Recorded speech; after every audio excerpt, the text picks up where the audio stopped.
I'm delighted to be here today for this roundtable organized by the magazine ESPACE Actuel, which currently holds a booth at the first floor. ESPACE is a Montreal-based and bilingual periodical that was founded in 1987. It is dedicated to promoting artistic practices and critical perspectives in contemporary art related to the notion of spatiality, whether medium, curatorial approaches, theoretical perspective.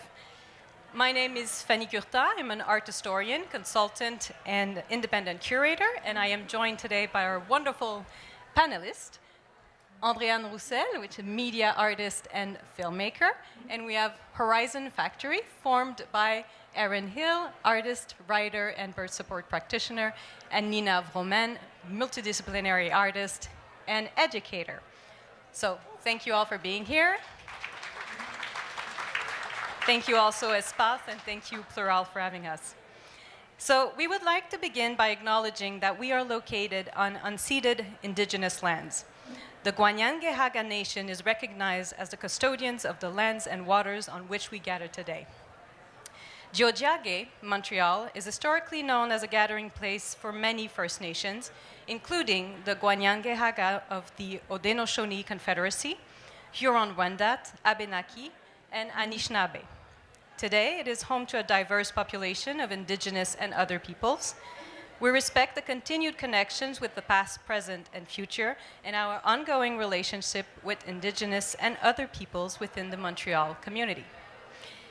So, the subject of this discussion today stems from ESPACE's latest issue, Prophecies, in which I signed an article examining the practice of Horizon Factory, and which also features an interview with Andrée-Anne Roussel. This issue explores the interconnections between the languages of art, ritual, belief, and their capacity or velleity to imagine, foresee, or create the future. Indeed, amid seamlessly endless crises, a lot of artists are turning towards the occult in search of alternative ways of engaging with the world. Divination, spirituality, invisible realities. It becomes really tempting to see the artist as a sort of prophetic figure that is tasked with rethinking the future in a present that is already obsessed with conjunctions, speculations, and conjectures. This discussion will be an opportunity to explore the scope and implication and the intersection between contemporary art, belief, and the occult. Before we begin, though, allow me to briefly define what we mean by the word occult. The word is pretty much as nebulous as the object it tries to encompass, and it possesses no standardized definition, at least in the world of academia, and no impervious boundaries with other related terms, such as magic, esotericism, occultism, New Age, gnosis, supernatural. At present, the terms refer instead to an intricate array of phenomena, beliefs, and technique that span a truly global scope. It is not a perfect term. It is, like much of the terminology in religious study in general, very much marked by its Western heritage, which can be problematic, especially because of the global scope that is attributed to it. As such, we should also note that this field, both in practice and in theory, is really fraught with fetishistic assimilation, cultural appropriation, prejudices, particularly in the global north. However, thanks to its more indeterminate and less defined nature, the term occult tends to be favored to navigate all of these challenges, and especially in the English-speaking research community, precisely because its Western-centric heritage is a little bit less burdensome than certain other terms, such as magic, witchcraft, mysticism, also spirituality and religion, which are all pretty much still influenced by the idea of Christianity. So to put it simply, the word occult therefore allows much more flexibility and inclusivity and refers to belief in practices that exist mostly in the vast, uncharted territory outside of institutionalized religion. If you allow me to go on a little bit more, a word on the term prophet, because it is an important one. It is also in the title of the issue, and its meaning usually oscillates between spokesperson for a god and predicting the future. It has roots in ancient Greece. It was also heavily, especially in its connotation, influenced by Jewish, Christian, as well as later on Islamic traditions. However, in anthropology and popular culture alike, it's sometimes overlapped with terms like shaman, diviner, spirit medium, and witch. It does not mean that these words are interchangeable, but it goes to show that the situation is really not straightforward. And we must be mindful of the attribution and appropriation of these terms, especially with the term prophet, because it usually implies a direct connection to the divine or the supernatural. So in short, the term prophet is a construct, such as prophecy also, and is contingent to the social historical context in which they are used. Again, no definition fits all, and I swear I'm done after this, but divination is also an important term that we need to put into context. It is the one we'll be relying more on today for this discussion. It represents a fraction of the field of study of the occult and religious study, and it borders on witchcraft and magic. It can be found, divination can be found truly in any culture at any point in time. It involves innumerable methods that tend to also change and evolve with time. It generally consists of ways of accessing the space-time continuum in what is generally deterministic thinking patterns, but there is no one, again, definition that encompasses all of it. However, we still tend to use in anthropology the two kinds of classification system that are in place since Plato, but that was really with Cicero. You have a first kind of divination that is intuitive or natural, and then a second one that is artificial or inductive. The first one, natural or intuitive, implies a direct connection with a deity or supernatural entity via visions, ecstatic states, possession.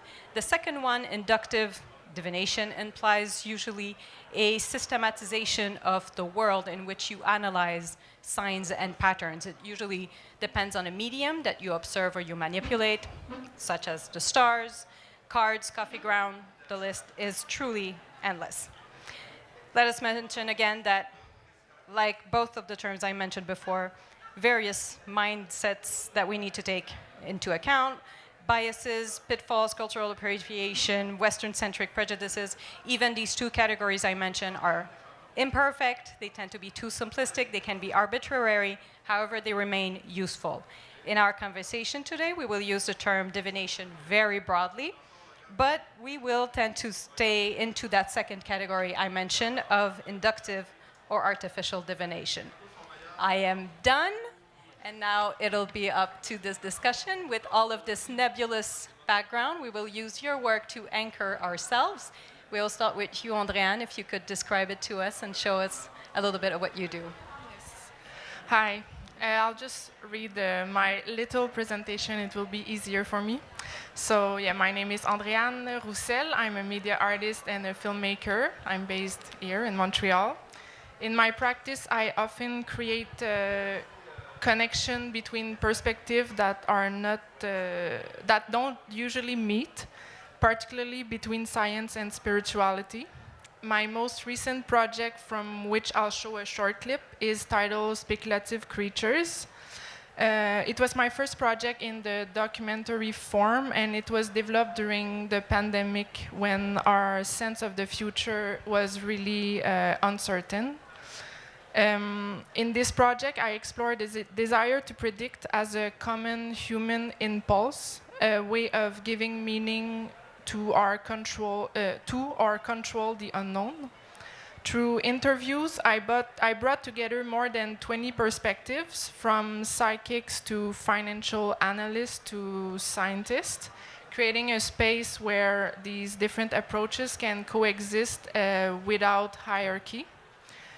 The audio you'll hear in the clip we will see now comes from an interview with the poet Alison Parrish, and what she says connects to the talk today, I think.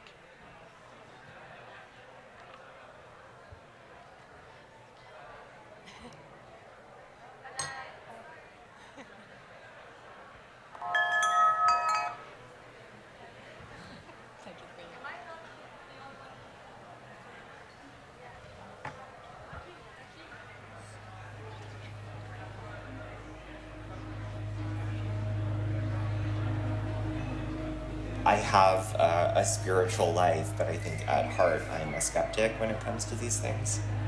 If we look at it from an empirical perspective, we see that methods of fortune telling still have value for people, even though they are not able to successfully predict the future, right? Like, there are no systems of divination that actually reliably give us information about what's going to happen 5 minutes from now, a month from now, or whatever, right? But people still do it, and they still find value in it, right? So from an empirical perspective, and maybe from like a purely functional perspective, it's worth examining fortune telling as something, synchronic, that happens in the moment. What is it that's happening in the moment of fortune telling when the fortune teller says that, oh, you'll get a new job in 6 months? That's probably not true. Why do people still find value in that experience, right? Because, in my view, I think it's because it's proposing something to the person. It's making this proposal, and then the person then can have a reaction to that proposal and think like, oh, is that something that I really want, right? It's sort of like when you flip a coin, right? If you have a choice that you need to make and you don't know which choice you want to make, so you flip a coin and heads is tails, or heads is yes and tails is no. Usually what happens for me is when I flip the coin and then I see whether it's heads or tails, I look and I see like, oh, it's heads, but I actually wanted tails, right? It's only once you've had the divination, like the thing that's telling you what to do, that you're clearly able to make the judgment about what you actually want. So I think that functionally, empirically, socially, that is the purpose of the idea of fortune telling, is to help people clarify their ideas of what it is that they want the future to be like, not what the future will actually be like.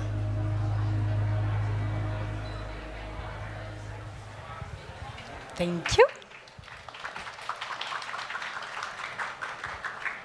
And now Erin and Nina, please. We are the Sisters of the Celestial Order of Nephology. And we'd like to introduce our practice by sharing a clip from our video, Deep Gazing.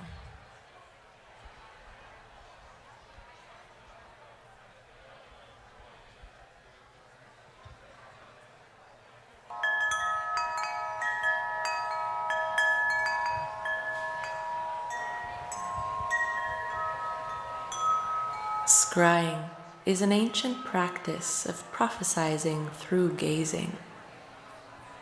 By gazing long enough into something, be it a bowl of water, a crystal ball, a cup of tea, or a mirror, messages and meanings arise.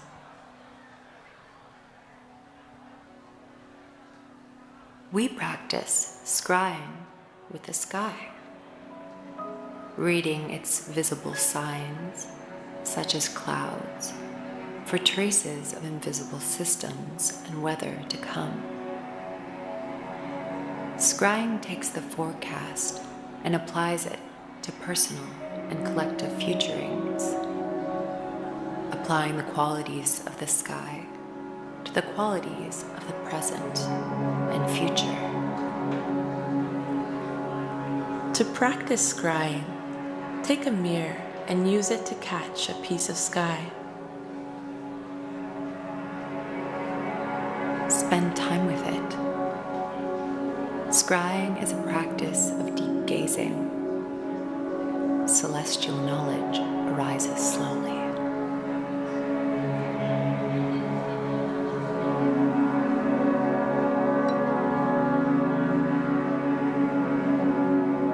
Create your own scrying prophecy. Identify a quality of the weather and consider how that quality might be attached to something you are feeling.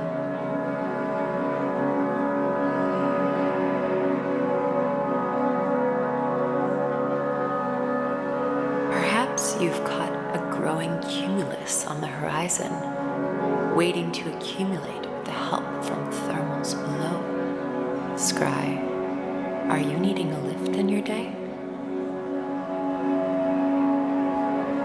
Perhaps you've noticed how the highest clouds move at a different speed and direction than the ones below. Scry. Which layer do you relate more to? Are you feeling pressured to move at 2 different speeds?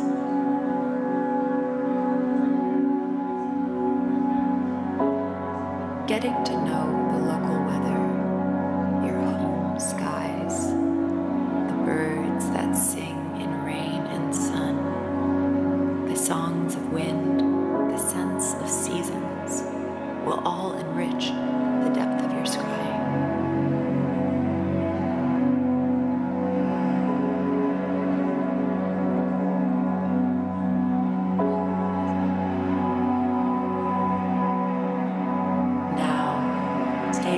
Time to scribe the day.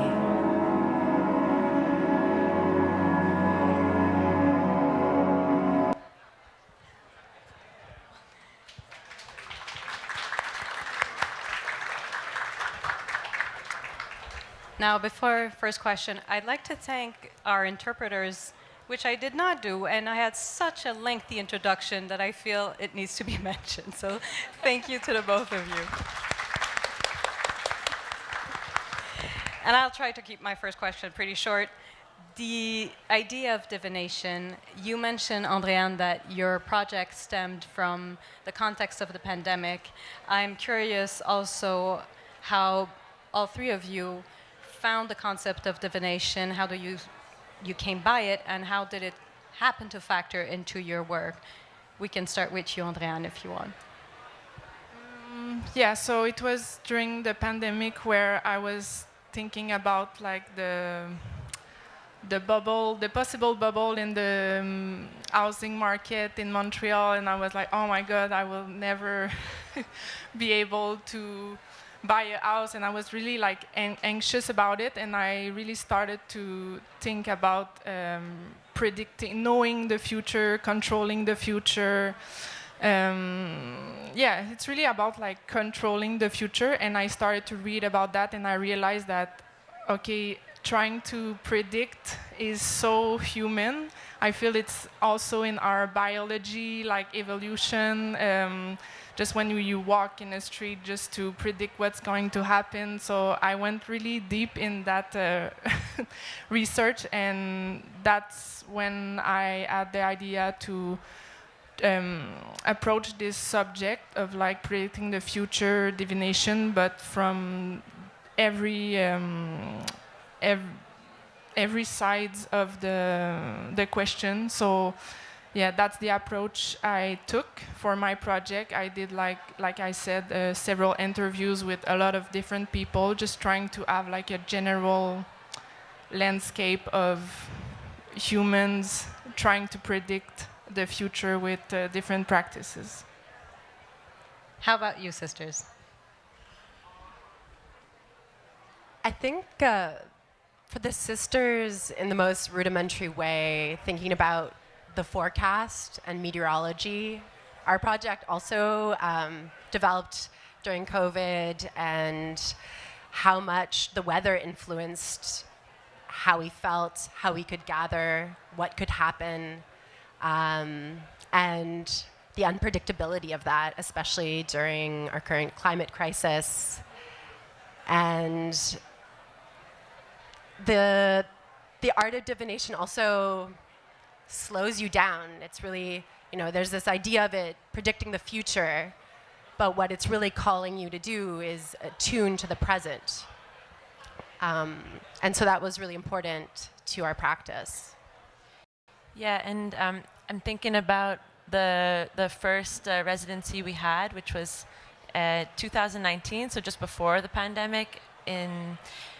We were thinking about apparitions and the feeling of awe, and how this experience of awe kind of draws you into the present, and how from within the present you can sense or tune into things as they're appearing, and how that draws you forward into the future. So I remember Nina and I were lying on the studio floor, and there's amazing windows in Studio 303, and we're looking at the clouds, and we just started developing this practice of we later learned it was called scrying, but just tuning into the clouds, and yeah, what messages were appearing from within the present we're already a part of.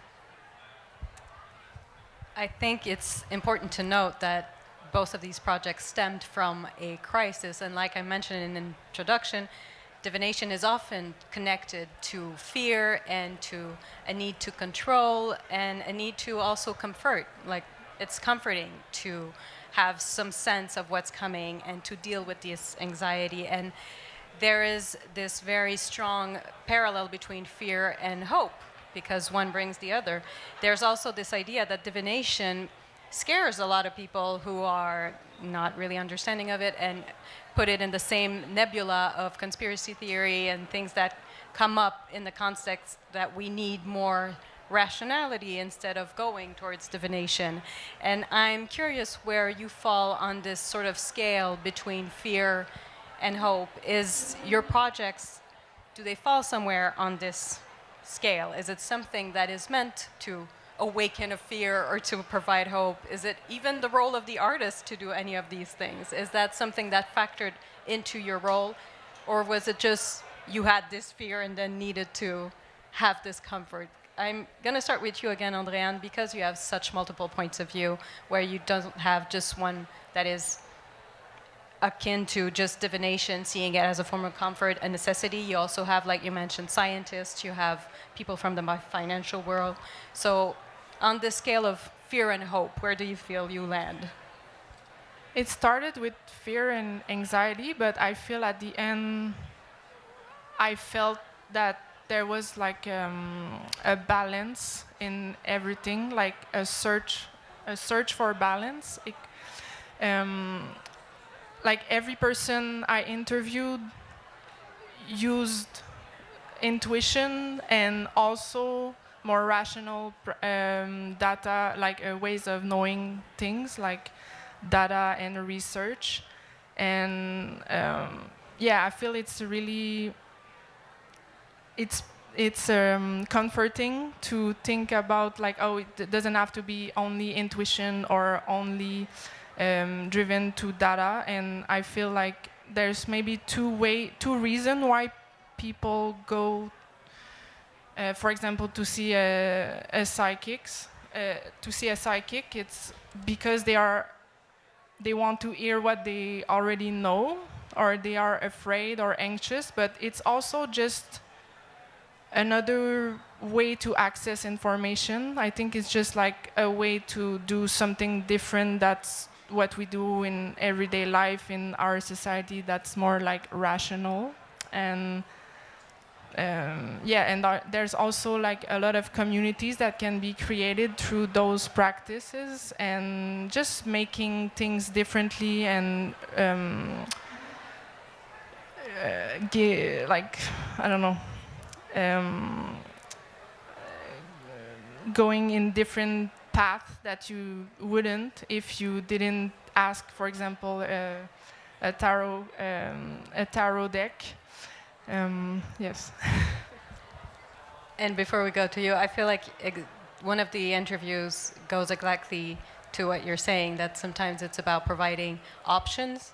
I think one of the excerpt we listened to, giving the choice of different option, and then you still have free will to choose. Yeah, like for example, the psychics, you agreed to do interviews with me. Maybe they were a different kind of psychics that are willing to do that kind of interview. So maybe it's not all the same with all the psychics in the world, but they were never saying, like, for example, we can predict the future. It's more like they were talking about possibilities and probabilities, and you could switch timelines and everything. So I felt like our choice and our actions were always in the center of all the interviews I did. And yes, sorry, I forgot the question. It was exactly fine. Do not worry. And again, before I move on to you, because I feel it ties up, this idea of choice is part, and I swear I'm not going to go back into a session about divination, but it is part of divination in most practices that it is a conditional format. Like, it is, most of them have a functioning of, if A happens, then B is going to happen also. And for a lot of them, fate is not an absolute. And I feel like that ties up because maybe there is hope in that, in knowing that there is some room to maneuver. And I'm curious for you, sisters, where you fall on this scope of fear and hope, and if it's something that moved your work or that is part of how it should be received also. Yes. I find it, like when I'm hearing the question on the scope of, or on the spectrum of fear and hope, I'm having trouble seeing them as opposed. I think that the ways in which we work and connect to hope in our practice has a lot to do with being able to sit with and accompany fear. It's not necessarily one or the other. And we brought some of these cards we made last year in residency at the FI, where we asked people to send us images of their sky and how they were feeling when they were looking at that sky, and we got hundreds. And when you look through the sentiments and the skies that people are sending, there's really a huge range of emotions. It's like there's people dealing with grief, there's people feeling excitement for what's to come. There's so I think that definitely connecting to hope as a way to sit with more uncomfortable feelings. And I think, if we're thinking about predictive technologies, divination, or the role of the artist in it, of holding what is unknown open, not fixing it in one way or the other. I think our practice is really about, offering guides. The sky is always unfolding. We can have access to the sky, and there are meteorologists who know how to interpret it and predict the weather. And there's also always information in the sky for anyone to look at.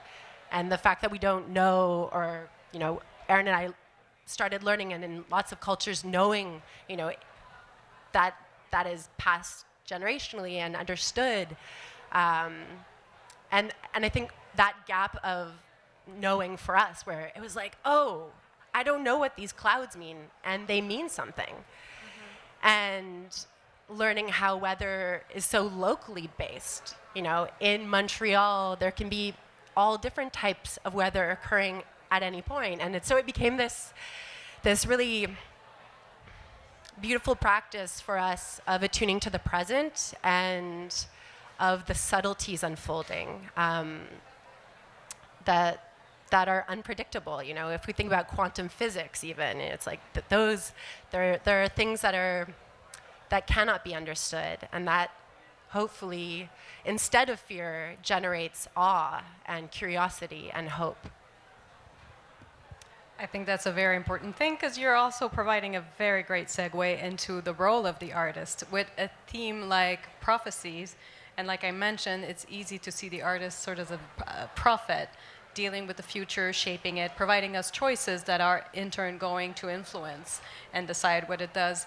And we have a very, especially in the West, strange tendency of putting this role on the artist. They sort of became the extension of the Renaissance mage in control of invisible forces in many ways.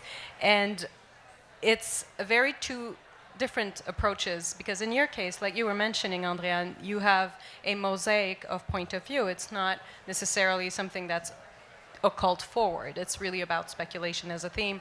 Whereas for you sisters, there is something that is in the very nature of the work that brings forth the image of the occult and divination, so it's more embodied in a way.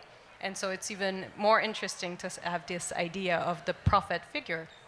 But I feel like there could be a parallel between these two, because what would we could describe your practice as some sort of an anthropologist that has this attitude of collecting signs, paying attention to our times. All three of you mentioned how important it is to pay attention to the present and what is happening. And I feel like there's a lot of parallels already between an anthropologist and a prophet, if we put it to again, did I mention my lengthy introduction about how these terms can be complicated? So how we can put connecting dots between an anthropologist and sort of a prophet when it comes to the artist. Is that an extra weight? Is that something that you take into account? Is that something that resonates with you? Or is this academia putting images on you that maybe don't apply? Well, I like when you mention like the role of an artist to be a guide.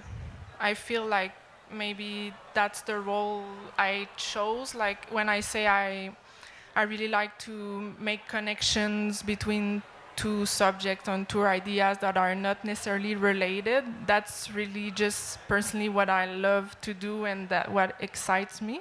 And I feel like if I can just create projects around those connections and maybe invite people to see those new connections that maybe they didn't have or they already have, I don't know.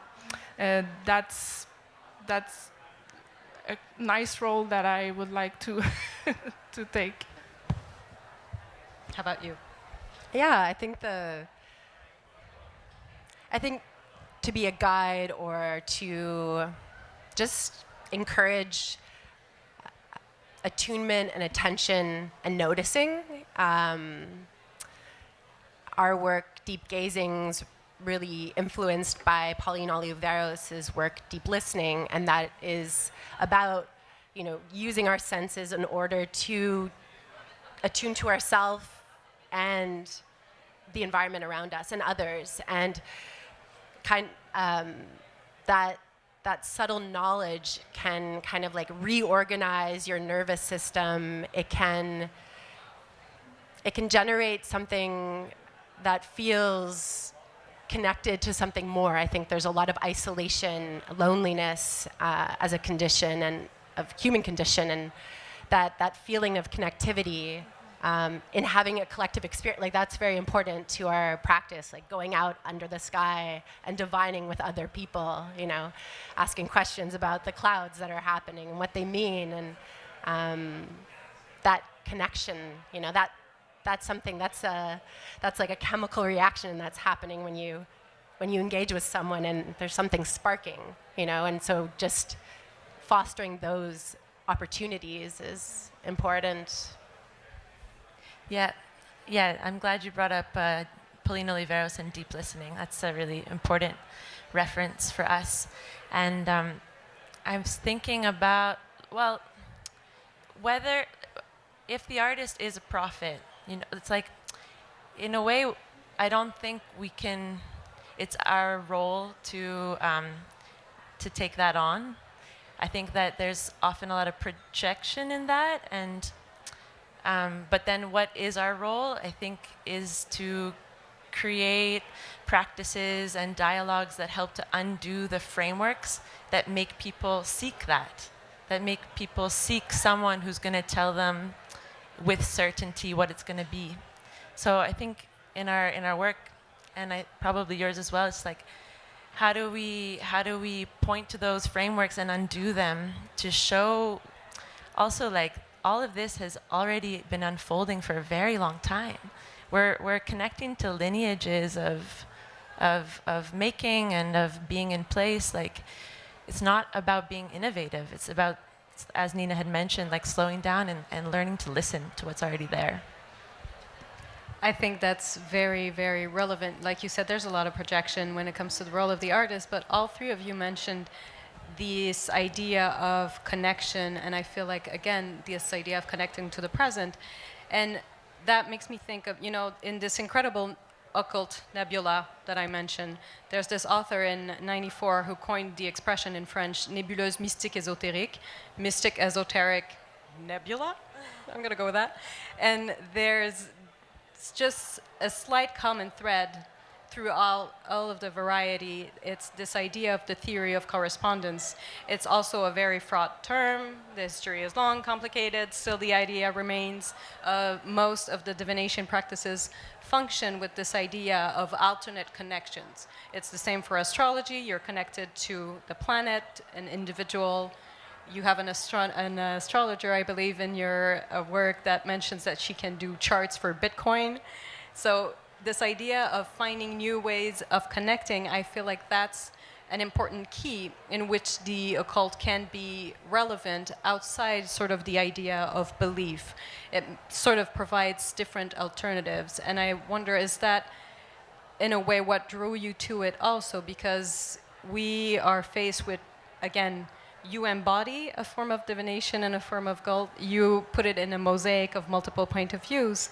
But in all of these scenarios, we have this idea of connection. And do you feel like that's the power,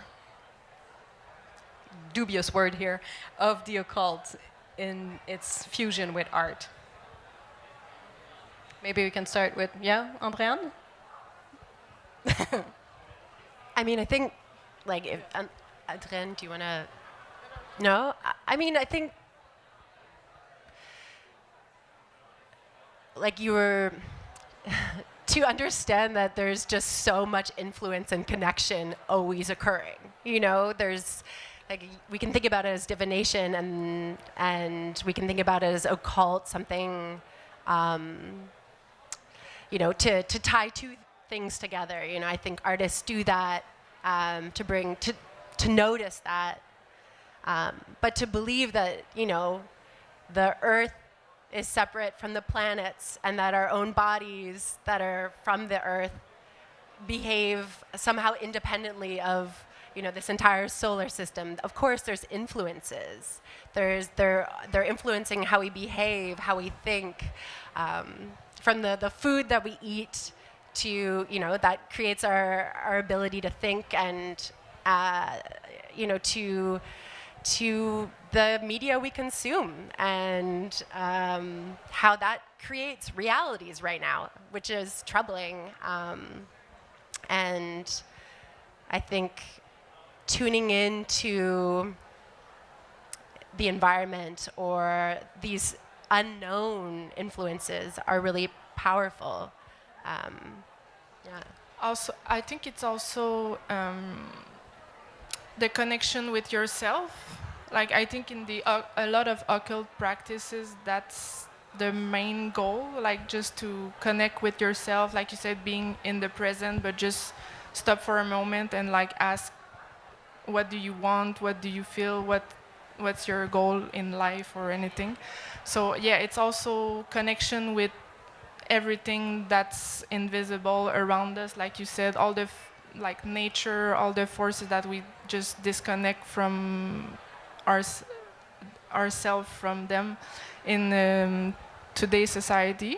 In like our intuition, we are so disconnected from that, I feel.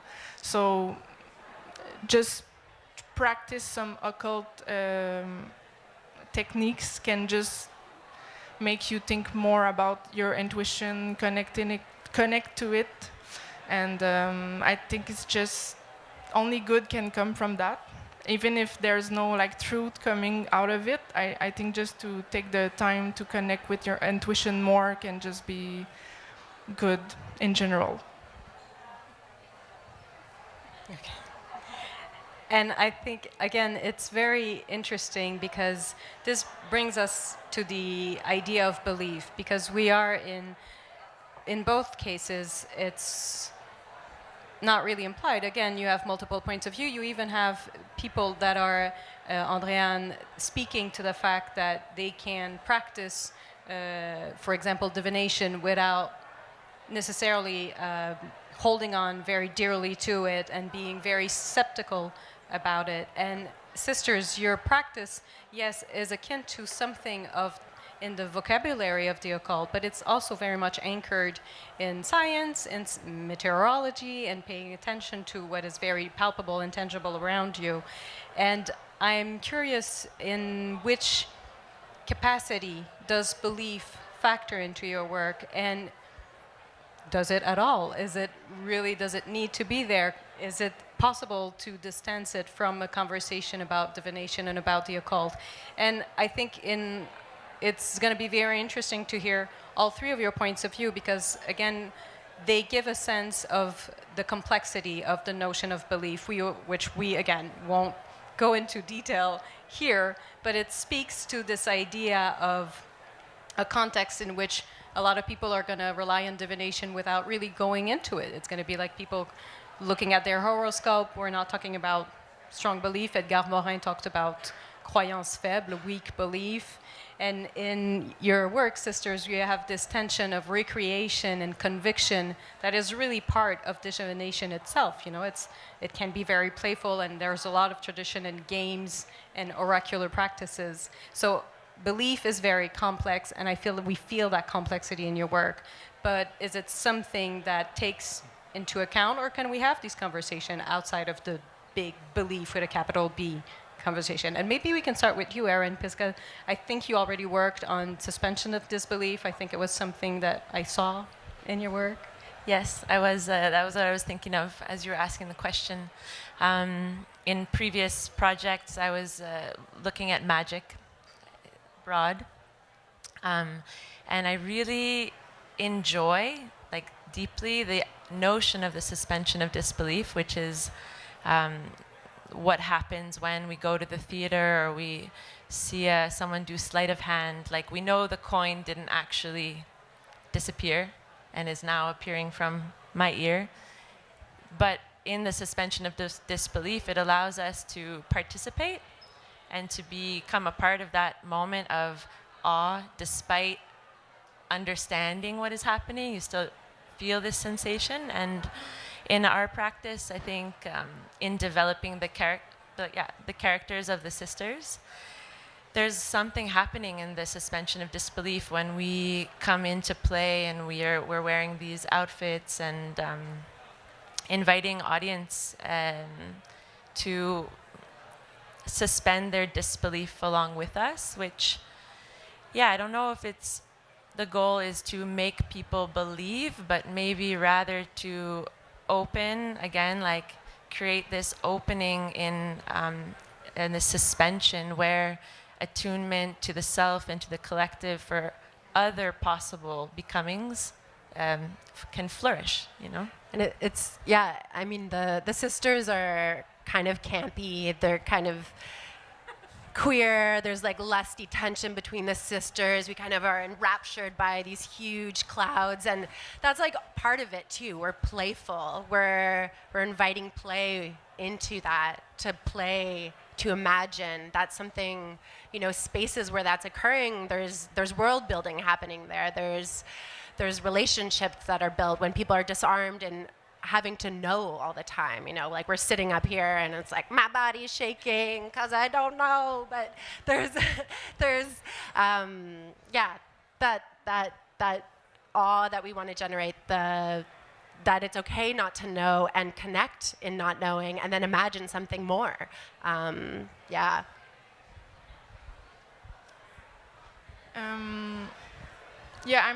really interested in the concept of belief, personally, and also when I think about new projects. For me, thinking that there's nothing else than the material world around us, it's kind of a little depressing. So I feel believing in something that you can't prove or that you can't see gives me a lot of hope, and I think that's also why I started to read more about spirituality in the last years, because I grew up not religious or not a lot of spirituality around me. So and reading about it and just thinking about the idea of believing in something greater and believing in something that I will never be able to prove. I don't know, it fills me with maybe awe or just comfort and inspiration.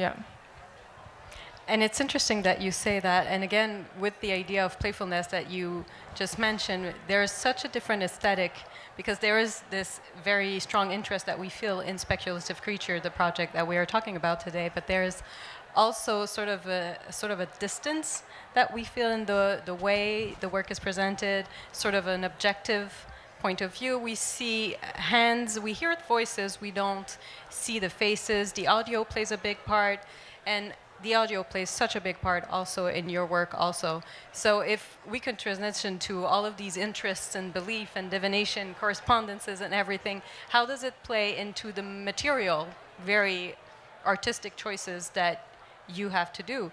And for example, the campy aspect of the sisters, the costumes, the big bubbles, sort of bag that they have with them, sort of windsock a little bit. And for you, Andrée-Anne, again, very different vibes of having sort of, also a sort of contemplation, I feel, that comes when you're reception. Both of these work have this contemplative aspect. So how have all of these elements, divination, occult, belief, play into your artistic choices, very material artistic operations? Do you want to start, Andrée-Anne? Well, specifically for speculative creatures, the way I try to make a connection between like the subject of predicting the future and the installation is I use like probability tool to choose which interview you would hear and in what order. And I feel like the effects of this on the people just listening and contemplating in the installation is just like receiving information without context, just ideas and like really not really a structure in it.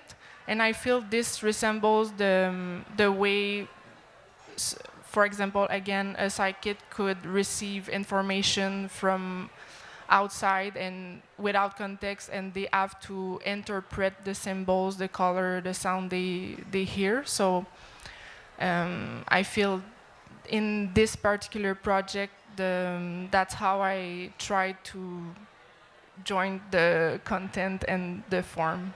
But I also have a tendency to to have aesthetic really like from outside point of view, really contemplative, more research-driven aesthetic.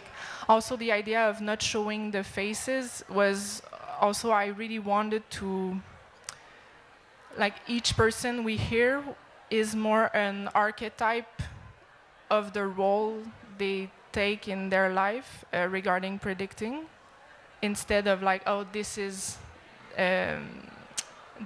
Vicky and she's doing that, and to have like a specific personality to the voice we hear. It's just like hearing archetypes, different. Yeah. You want to go? Well, I think that our material and aesthetic world has really developed over time because we've been doing this project for years now. Erin and I have known each other since we were 5. So since we were 5. We've been working on this. We're sisters in many ways. But I mean, I think Erin and I, we attune to synchronicities, and I mean, I think those are the ways in which I feel like I'm moving in the world, right? Or in a way that I should. And so a lot of the materials came about through kind of accidents or curiosities. The big plastic bags that we like parade around kind of are this like unpredictable element of making visible the air currents of like thermals that are lifting them up high in the air sometimes, or the air, like the wind that'll be like pulling it really abruptly. These unpredictable elements that keep the performance fresh. And also all of our blue outfits are made with cyanotypes, so we're using the sky, sun, in order to create these blue hues, and using rain to process the cyanotypes, and always thinking kind of in this synchronistic, poetic way that feels like there's a guide other than the sisters encouraging it to go. Totally, and one element that became pretty important are these mirrors that that you can use when you're scrying. to catch a piece of the sky and then sort of follow it. And it was both practical, because doing this the whole time could like hurt your neck, but then it also kind of situates inside of these. I mean, it's people use mirrors to scry, so it kind of like fits inside that world as well.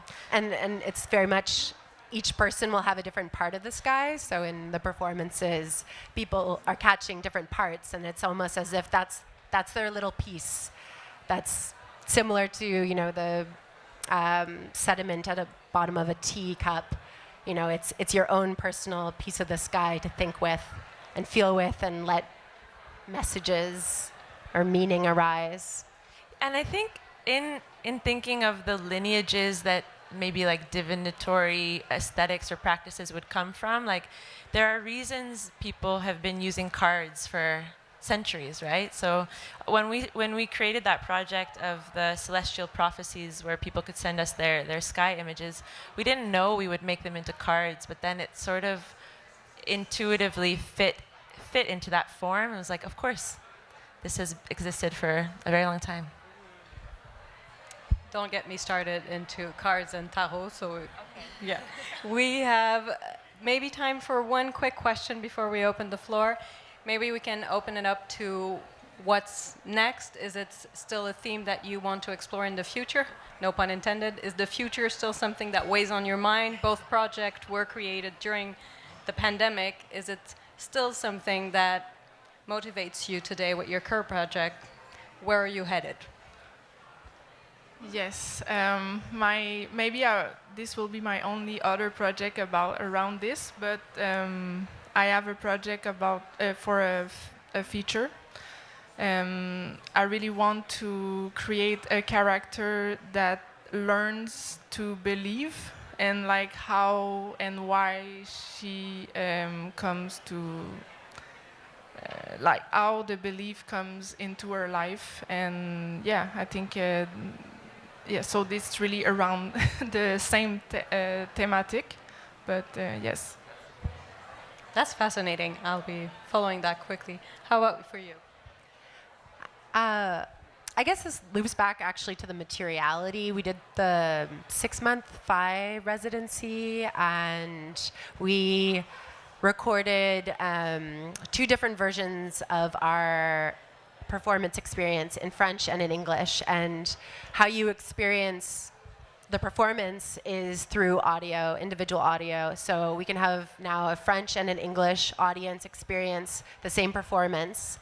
And it allows also for people to be anywhere within the space. So we can perform in a field at a distance, and people can see us on the horizon, and that kind of flexibility. And I think developing the text in other languages, and having it be performed in different places, and also with all our submissions that we received and all these skies and all these, there's something more. The project hasn't ended yet. We're still thinking through that one, and it's a really meaningful one for both of us. It was so generous to receive that kind of engagement. Yeah. Well, thank you all so very much. It was very interesting, and we have a little bit of time, so we can open the floor. If anyone has question. Yes, you have a microphone coming your way. Hi. Yes, I had a question about the speculative creatures exhibit, piece. You mentioned at the beginning when you were explaining the piece how you try to collect different forms of predicting the future, if I understood correctly, between like divination and financial predictions and scientists, and put them in comparison to each other without like a sense of hierarchy between them. And I was wondering, because at the very least I know that I do, intuitively when I see all of these different categories of things together, I think of science as like, oh, that's the real one, right? Like all the other ones are like, they're doing their own thing, but intuitively I'm like, oh, the scientific results are the ones that I would intuitively trust more. So I was wondering how was for you the process, well, first if you had a similar kind of implicit bias towards the results, and in any case, how was for you the process of like trying to remove that bias and actually put these things side to side and make them feel like that none of this was supposed to be kind of the real conclusion, but all of them reveal different aspects of the future or how we feel about the future in uncertain times? I had a bias, but I really tried to have like the posture of total, like I was open to all the worldview that I was encountering.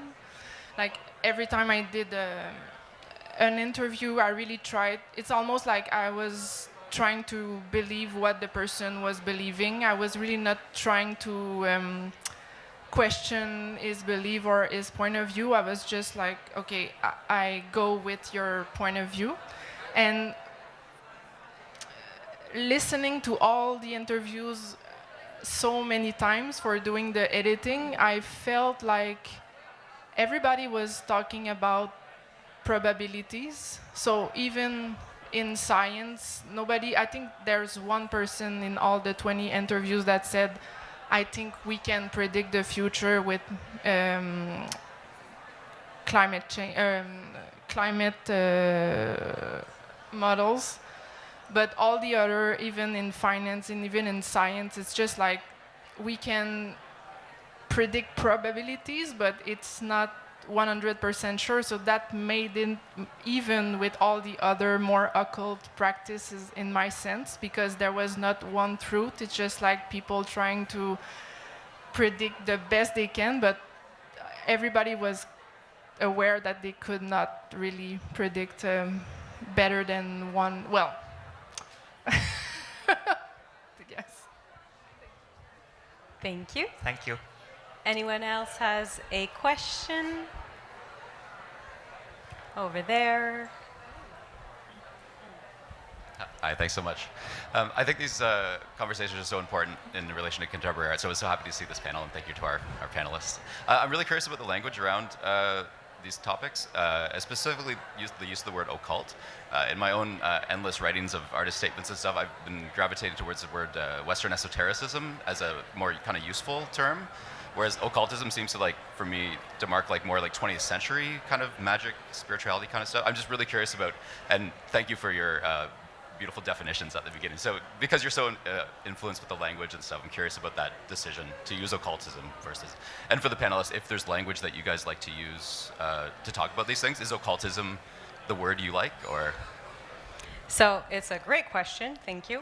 Western esotericism is a very important category, and Antoine Fèvre is a very prominent French historian who really put it forth. And it was very useful because it opened up a field that was otherwise very much left aside. There's a lot that's done in religious studies with institutionalized religion, but when it comes to magic in terms of history, when it comes to practice, I would say inside the West, it was sort of necessary to go through that. However, it remains very much Western-centric in the way that it was thought. It's still influenced by a Christian mind frame. So the occult is there sort of to move away from occultism, which is probably what you think about when you think about going back to 19th and 20th century.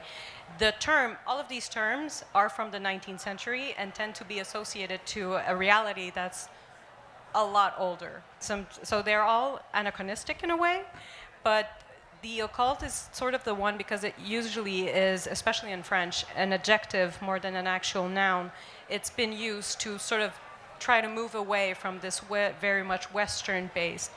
You have other solutions. It's not every scholar that's going to use it. For some people, they're using magic and they're writing it CK. Just to note, like a little bit of a difference to show that it's not necessarily the one that was so drenched into 20th century anthropology and all of these biases.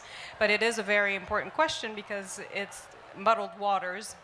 And again, divination is not strictly, and esotericism is not strictly a Western phenomenon, and it borrows so much from all over the place, and it's so easy to go into cultural appropriation and, like I said, fetishistic impulses. So it's not a perfect solution, like I said, not a perfect term, but that's sort of where we stand at the moment and ask any scholar, any other scholar, you'll probably receive a slightly different answer. I'm going into sheer numbers now, but that's where I would go with that. Do you have anything to add, or should we move on to? Just like personally, I was more using the word like spiritual instead of occult. I personally never used that word before, but maybe I didn't know this more broad definition of it. So it's not a thing about whether a word can or cannot be used. Also, academia tends to be more strict about these things because if you're proposing definition, classification, these things imply that people are in or out, so you have to be kind of mindful of these terms. But there's sort of an interchangeable nature to all of this that makes it very confusing, and it's people, again, it's about how you attribute it, who says it, for who, for what purposes. Spirituality still applies very much. The word as a whole is very much linked to Christianity again, but a lot of people use it to speak of outside of religion, so all answers are pretty good here. So I believe we had another question over there. Thanks so much for that wonderful talk. This question is for the sisters, and I love that you brought up ideas of like suspension of disbelief and like connection to theatrics and the theater in your performances that you do. And I was just curious if you could talk a bit more about like your use of archetypes in your work and like whether you see yourselves as operating under different archetypes like individually as performers, or like I guess whether you use archetypes to get into a specific, the idea of archetypes to get into a specific headspace when you're performing.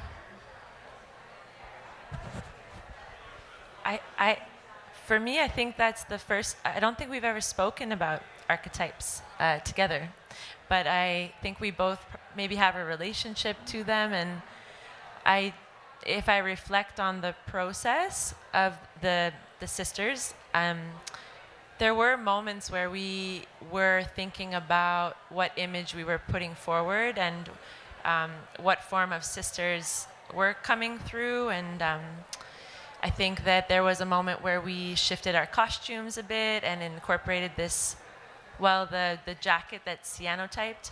It looks like a runway situation, but it's also like it's a children's lab coat. So there was this sort of maybe like little clin d'oeil to the lab, or like the science, the meteorology. So I don't know. I guess it feels a bit like a collage practice, maybe, in terms of archetype. But yeah, I don't know what archetype we would necessarily be. I think that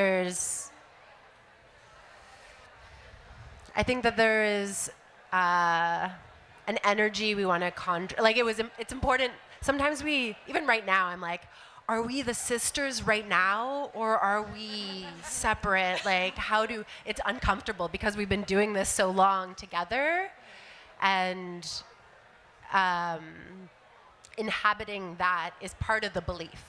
I don't doubt our practice at all when I am a sister, and there's little doubt in working with my sister and Erin, but also like that there's something that's fluid, and we're is there an archetype for two? But I do Become one. When two become one. Maybe there's like these three main cloud families. Oh yeah. Cumulus, Stratus, and Cirrus, and maybe there we have kind of embodied certain archetypes about those. Yeah. Yeah, the cirrus clouds, the ones that are high up, wispy, they form commas. I feel like that's my sister's energy. And I'm alto cumulus, which is actually like a combo again, but more situated in the cumulus, which is created by thermals, and it's a good sign when a cumulus is in the sky. Yeah. Such a wonderful answer. Thank you.